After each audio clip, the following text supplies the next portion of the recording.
बाबा जी, मेरी बेनती है कि जब हमने एक शब्द में सुना है कि तू बेअंत को बिरला जाने, इसका अर्थ समझाइए बाबा जी कि कोई शक्ति को, कोई मालिक को, कोई बिरला ही क्यों जान सकता है? कोई आम इंसान क्यों नहीं जान सकता? बेटा उसे ऐसे देखा जाए तो कोई जान ही नहीं सकता, क्योंकि एवड ऊंचा होवे कोई तिस ऊंचे को जाने सोए। तो हमारा तो दायरा ही बहुत छोटा है बेटा। 5 साल का बच्चा कहे कि वो सब कुछ सीख लेगा, क्या आप उसको समझा पाएंगे? सो इसलिए बेटा, हमारे जो शरीर है इसमें अवस्था नहीं है कि वहां तक पहुंच सके। अगर हम शरीर से आगे बढ़ के अपनी पहचान आत्मा के साथ जोड़ेंगे, वो परमात्मा की अंश है, तभी इन चीजों का एहसास होगा। बाबा जी, मालिक एक है तो धर्म की नहीं एक है। बेटा देखो, अलग अलग वक्तों में संत महात्मा आए थे। उन्होंने उस वक्त की जरूरत को देखते हुए चंद साधनों के ऊपर जोर दिया। मकसद था कि हमें एक मुकाम पे ला सकें जहां हम भक्ति के काबिल बने। हमने उन चीजों को लेकर चार दीवारी बना दी। असल भक्ति तो यहां से शुरू होती है। ये तो सिर्फ शुरुआत है कि वातावरण बनाए। अब जैसे हर एक मुल्क की अपनी अपनी सभ्यता है, अपनी अपनी रहनी है, सोच है, तो उसी के अनुसार महापुरुषों ने समझाया, हमने उनको धर्मों की शक्ल दे दी। असल धर्म तो प्रेम और प्यार है बेटा, और वो सभी मजहबों का एक है। जी। नाम के बिना भी मुक्ति हो सकती है बाबा जी? नहीं बेटा, मुक्ति तो किसी तरह हो सकती है, मगर हमारे पहचान में तो है कि सिर्फ नाम के साथ होगी बेटा। ये बाकियों के अपना विचारधारा हो सकती है। बाबा जी, श्वास लेने से भी कर्म बनते हैं तो खत्म कैसे होंगे फिर? उसके हुक्म में रह के बेटा, अगर हम अपने आप को शब्द से जोड़ेंगे, शब्द कर्म की रेख कटाए, शब्द शब्द से जाई मिलाए। सो इंसान के बस की बात नहीं है, ये तो करता कर्म करता जाएगा। वो ताकत तो उसकी बख्शिश से होगी जब हम अपने आप को नाम से जोड़ेंगे। ठीक है। बाबा जी सारे मेरे को मौजी फकीर और पता नहीं क्या क्या बोलते हैं। और बाबा जी मेरा बड़ा मन करता है मैं उन्हें कहूँ कि जिसका बाप शहंशाह वही बेपरवाह वही लापरवाह। बेटा, कबीर साहब को भी लोगों ने कहा था कि ये तो पागल हो गया है, तो उन्होंने ये फरमाया था कि अगर प्यार को पागलपन कहते हैं तो मैं ऊपर चढ़ के कहूंगा कि मैं पागल हूं। बाबा जी ये लगभग आधी जिंदगी निकल गई है, ये विरह ही थी, मुझे आपका बुल्ले शाह बनना है। बेटा, बनना तो इंसान बहुत कुछ चाहता है, निभाने की ताकत चाहिए। बाबा जी सो ये जो महापुरुष आए हैं ना, ये एक उदाहरण बन के आए हैं। अब वो उदाहरण रख के हम उसकी तरफ बढ़ने की कोशिश कर सकते हैं, मगर ये कहना कि हर एक इंसान बुल्ले शाह बन जाएगा।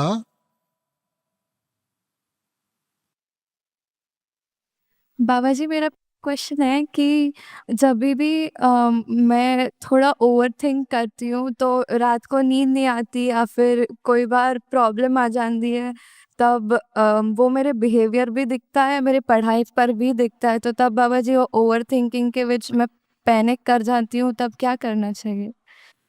बेटा, हर एक चीज का एक बैलेंस रखना चाहिए। सोचना भी जरूरी है, मगर इतना सोचोगे कि वो आपके मन के ऊपर हावी हो जाए और हमारा चैन खो जाए, तो उसमें तो कोई फिर फायदा नहीं ना होगा, नुकसान होगा। चिंता तांकी कीजिए जो अनहोनी होए। तो थोड़ा सा तो हमें विश्वास रखना चाहिए ना। सो किसी हद तक सोच के फिर अपनी तरफ से मेहनत करो, और बाकी जो नतीजा है वो मालिक के हाथ में है।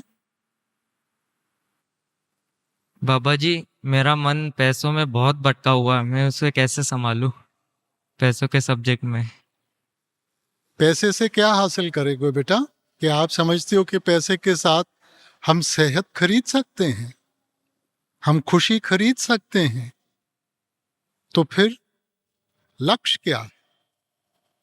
हम भटक जाते हैं, हम सोचते हैं कि पैसा लक्ष्य है, पैसा एक जरिया बन सकता है। असल में इंसान मन की शांति और खुशी चाहता है।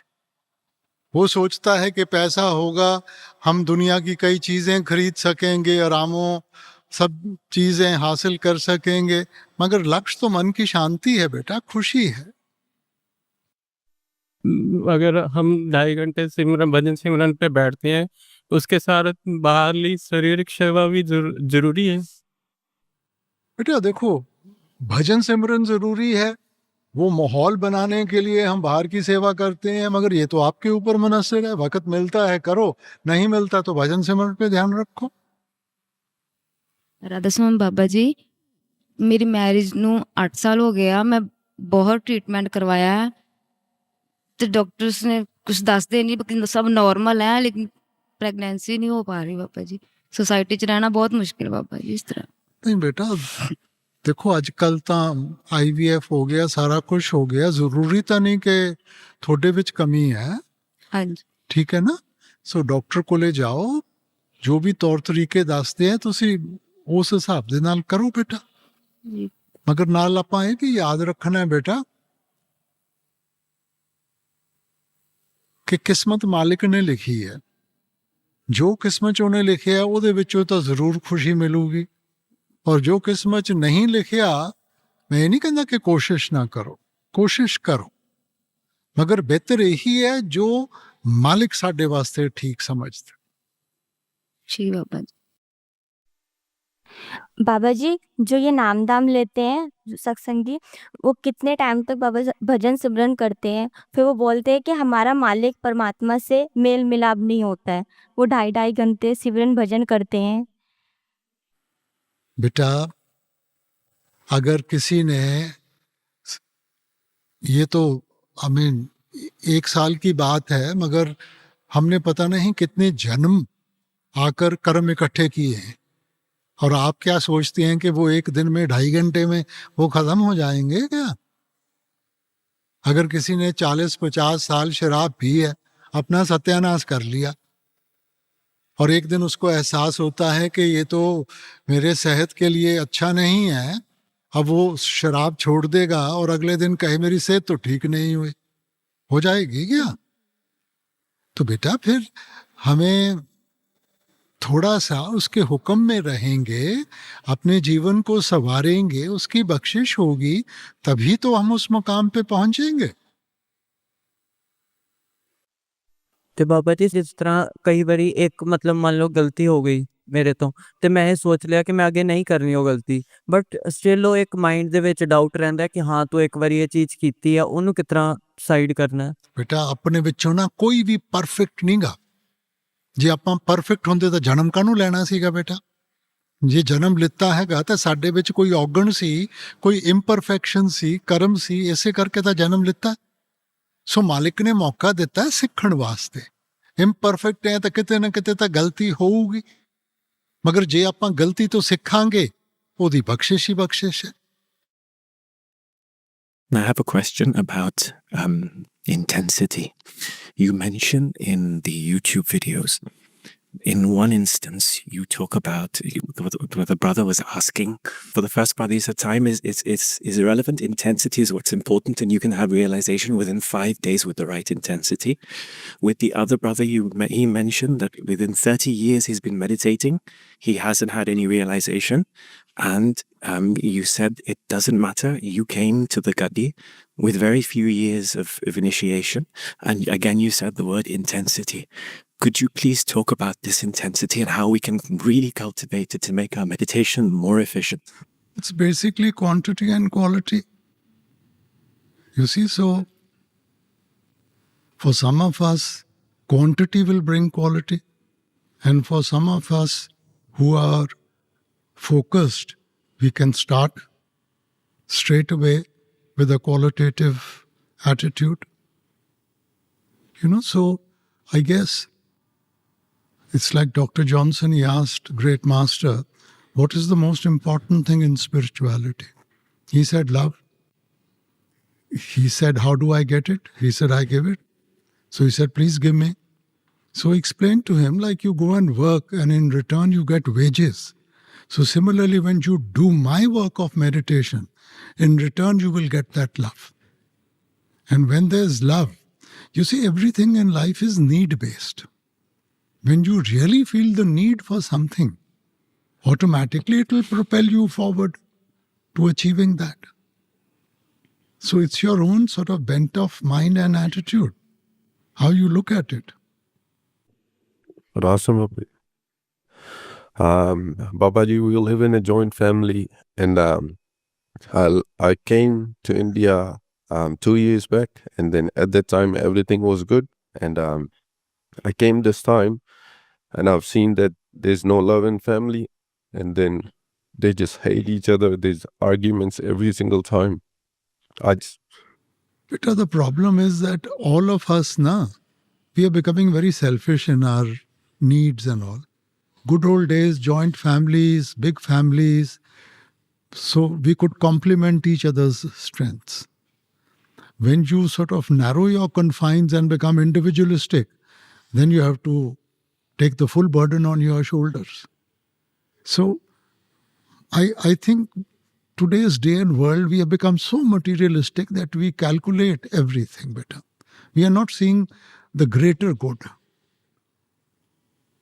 When I was growing up, if you were scared of your parents, there was somebody else in the family you could talk to. You could unburden yourself. But today, the families have become so small, everybody is so busy, we actually go and pay to go and talk to somebody.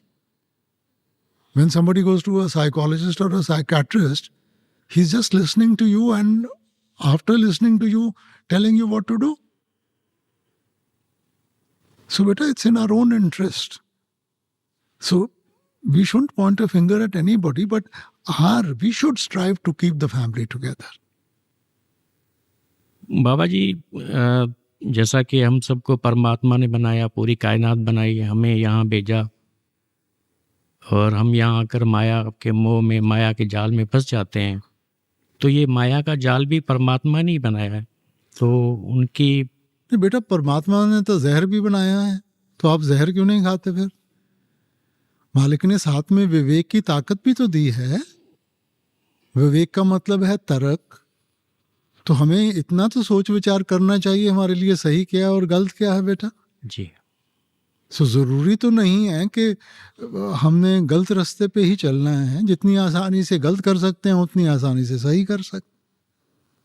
और जो अच्छी आत्माएं जो यहाँ इस दुनिया में अच्छे काम करके, अच्छा सोशल वर्क करके, अगर वो किसी से नहीं जुड़े हैं, वो इस दुनिया से चले गए हैं, तो उनकी आत्माओं के साथ क्या होगा? वो फिर 84 के चक्कर में आएंगे.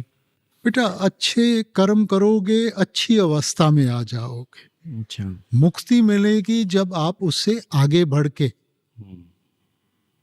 उस कलमे के साथ, उस नाद के साथ, शब्द के साथ जुड़ोगे बेटा. Babaji, we have read that the relationship of the master and the disciple is eternal. So when the physical master leaves or disappears. Depends what your interpretation of the word master is. Master is not physical. Master is Shabad. And the Shabad is there in all of us, beta. So the relationship is of the Shabad with the Shabad, not of the physical with the physical. So the inner relationship does not change. Inner relationship can never change, beta. We can't exist without the Shabad. I don't think I have what it takes to remove the filth that separates me. Why do we analyze? The question is start, na? The journey of 1,000,000 miles starts with the first step. Babaji, I feel like I try to remove one layer and mind throws 10 layers. Beta, I just said before that we can try lifetimes together and still not be able to do it. Eventually it is His grace, but let's just, at least from our side, try and be receptive to His grace. That much we can do. Radha Swami Babaji, I have no questions. You have answered all my questions. From the day you brought me on the path, you have been with me, holding my hand, You've been by my side. You've never left my side. What more can I do to show you how grateful I am for everything? नहीं बेटा, we need to be happy and we need to be grateful. Okay? Now, basically, what do the parents want of their children? That they are happy, they are settled. Similarly, this is what the Lord wants of us. That we should be happy and grateful and cherish what He's given us. I hope I'm doing that. I'm very thankful to you, Babaji. Just be happy. Thank you. That's all. बाबा जी, जैसे जैसे ये समय आगे बढ़ रहा है, वैसे वैसे समय के साथ बुराइयां भी आगे बढ़ती जा रही है। तो इस बुराई के वक्त में हम परमार्थ पर अटूटता से और अच्छे से कैसे चलें? बुराई कब नहीं थी बेटा? क्योंकि ये हमें दिखाई देती है, हमें ये ज्यादा लगती है, मगर कौन सा समय आप समझते हैं जब बुराई नहीं थी इस सृष्टि में? जहां कत्लेआम नहीं था, लड़ाइयां नहीं थी। महाभारत की लड़ाई के बारे नहीं सुनिए, कितनी देर चली वो? चलती थोड़ी देर। सो बेटा, अब वही बात आ जाती है, हम अपने आप को संभालें बेटा। अगर हम अपने आप को संभालेंगे सब कुछ अच्छा लगेगा। अगर दुनिया को देखेंगे बेटा, दुनिया कभी जो हम सोचते हैं वैसी नहीं बन पाएगी। और बाबा जी, जब हम सेवा करते हैं कोई भी प्रकार की, तो वो सेवा के बाद हम में ऐसा अहम क्यों आ जाता है कि भाई हमारे बिना ये सेवा हो ही नहीं सकती थी? बेटा, हमारे से पहले भी हो रही थी, हमारे बाद भी होगी, तो ये मैं और मेरी कहाँ से हम बीच में ले आते हैं बेटा? मालिक की जो सेवा है वो जिससे मर्जी करवा ले। अगर उसने बख्शिश की है, हमारे को दी है, हमें तो उसका शुक्र करना चाहिए बेटा कि उसने मौका दिया है। नामदान की बख्शिश करना बाबा जी। मेरी अभी नामदान की उम्र नहीं हुई है। आपने बोला था अंदर की बातें बुजुर्गों से पूछो, रिश्ता प्यार से जुड़ता है। बाबा जी, मेरी दादी ने बोला कि सिमरन करते समय मूल मंत्र का जाप करो, जो आज के सत्संग में भी बोला। बाबा जी, वो करूं या नहीं करूं? बाबा जी, युक्ति बताओ मेरे को कि मैं मालिक से जुड़ सकूं। नहीं बेटा, आप हमें जो मर्जी करिए, मगर सोच समझ के। जब तक जो हम दोहरा रहे हैं उसकी समझ नहीं है।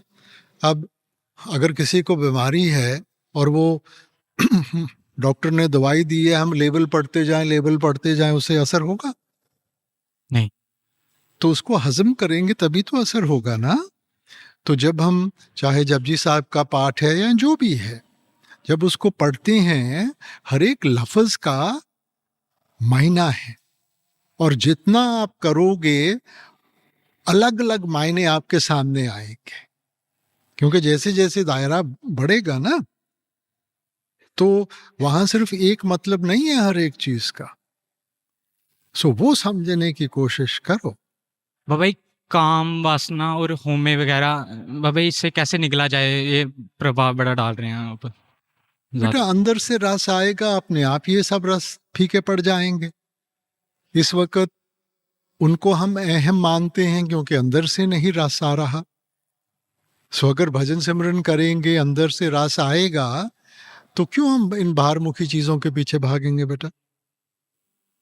मेरी बाबा जी विनती ये है कि जब हम कोई भी सेवा करते हैं और उस चीज़ में गलती हो जाती है और वो गलती हम सही नहीं कर सकते, तो उस चीज़ में हम मतलब कैसे हम अपने मन को समझाएं और कैसे दूसरे को समझाएं? सेवा कर रहे हो बेटा, निष्काम होकर सेवा करो। अब हमारे में कोई भी परफेक्ट नहीं है जो कभी गलती नहीं करता। हम सबसे गलती होती है बेटा, मगर गलती करके आगे बढ़ेंगे, उस चीज को सुधारेंगे, अपने आप मालिक बख्शिश करेगा। बाबा जी, आपसे विनती है कि प्रकाश डालिए। मैं योग प्राणायाम करता हूँ, उससे मेरे काफ़ी इमोशंस कम हो जाते हैं। तो क्या इससे अपने भजन सिमरन में कुछ फ़ायदा होगा या नुकसान होगा? आप उस पर कौन सा योग प्राणायाम करते हैं? अनुलोम विलोम। वो तो अच्छी बात है बेटा, वो सेहत के लिए है। जो भजन सिमरन है वो आत्मा के लिए है। सो मकसद अच्छी बात है, करना चाहिए। सेहत अच्छी होगी तभी तो निभा पाएंगे ना। जो उससे कुछ फ़ायदा होगा अपने भजन सिमरन में? नहीं, भजन सिमरन में यही फायदा होगा कि आपकी सेहत ठीक होगी और आप आराम से बैठ सकेंगे। ਬਾਬਾ ਜੀ ਆਪਣੇ ਮੁਰਸ਼ਿਦ ਨਾਲ ਅਟੁੱਟ ਪਿਆਰ ਤੇ ਵਿਸ਼ਵਾਸ ਸਾਨੂੰ ਧੁਰ ਮੰਜ਼ਲ ਤੇ ਲੈ ਜਾਏਗਾ। ਬੇਟਾ ਪਿਆਰ ਵਿੱਚ ਬੜੀ ਤਾਕਤ ਹੁੰਦੀ ਹੈ, ਸੋ ਇਸ ਕਰਕੇ ਬੇਟਾ ਮਗਰ ਉਸ ਮੁਕਾਮ ਤੇ ਆਪਾਂ ਪਹੁੰਚਾਂਗੇ ਕਿਵੇਂ? ਭਜਨ ਸਿਮਰਨ ਕਰਾਂਗੇ ਤਾਂ ਉਸ ਮੁਕਾਮ ਤੇ ਪਹੁੰਚਾਂਗੇ ਨਾ, ਇਹ ਠੀਕ ਹੈ। ਮਗਰ ਜਿੰਨਾ ਚਿਰ ਉਹ ਇਸ਼ਕ ਹਕੀਕੀ, ਇਹ ਤਾਂ ਇਸ਼ਕ ਮਜ਼ਾਜੀ ਹੈ ਨਾ, ਸਾਨੂੰ ਕਿਸੇ ਦੀ ਚੀਜ਼ ਦੀ ਲੋੜ ਮਹਿਸੂਸ ਹੋਈ ਆਪਾਂ ਉਹਨੂੰ ਕਰਨਾ ਸ਼ੁਰੂ ਕਰ ਦਿੱਤਾ। ਮਗਰ ਜਦੋਂ ਸੱਚਾ ਪਿਆਰ ਹੋਊਗਾ ਫਿਰ ਉਸ ਪਿਆਰ ਦੇ ਅੱਗੇ ਨਹੀਂ ਕੋਈ ਚੀਜ਼ ਖੜੀ ਹੋ ਸਕਦੀ।